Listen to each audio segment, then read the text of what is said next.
Well, Arnab, this was as Gurumurthy pointed out. I mean, the little I heard about him, I came in a little late. As he pointed out, this was a perfidious arrangement between the British and the Muslim League led by Jinnah.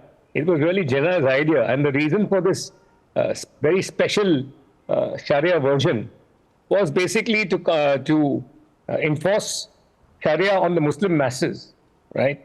So that you created some kind of a separatist mindset. What really is important about the timing of the act, the Sharia Act 1937, was that 2.5 years after that, the demand for partition at the Lahore resolution was put forward by Jinnah.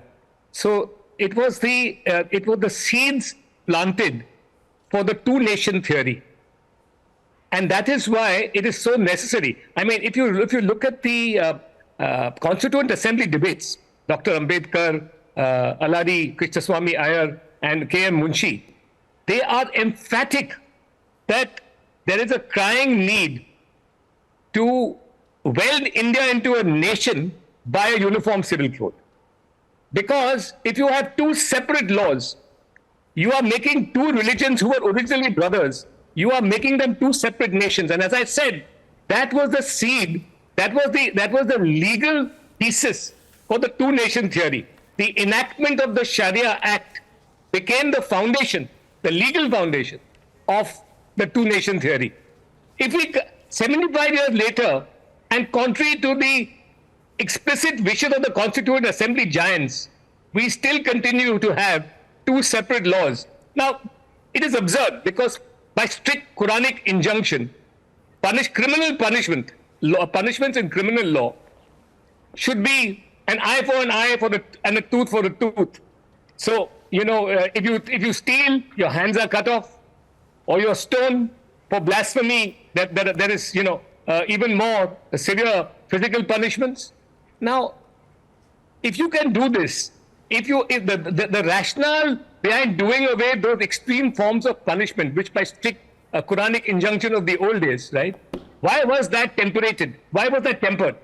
It was tempered for the simple reason that you brought it into modern days, modern ideas of civilization, of civilized punishment and deterrent punishment. So you made it more humane. So also a uniform civil code in the sphere of marriage, inheritance, divorce, adoption, custody, and succession. All you are trying to do is make it humanitarian, and you're trying to make it egalitarian. You are trying to those sections who have been discriminated against by any religion. It's not just necessarily Islamic by discussing the Sharia Act today. Yeah. All those religions, right, will be persuaded by the Act, by the provisions of the Act, to please bring your provisions pertaining to these aspects in line with fairness, decency, and humanity. So, Mr. Jethmalani, point being this, viewers, you may have been listening to my UCC debates over the last few weeks. And the one thing that Waris Pathan and others, Subuhi, always come and say is, Muslims must follow Muslim personal law.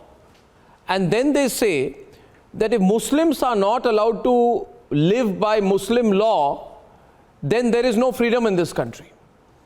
This has been the argument.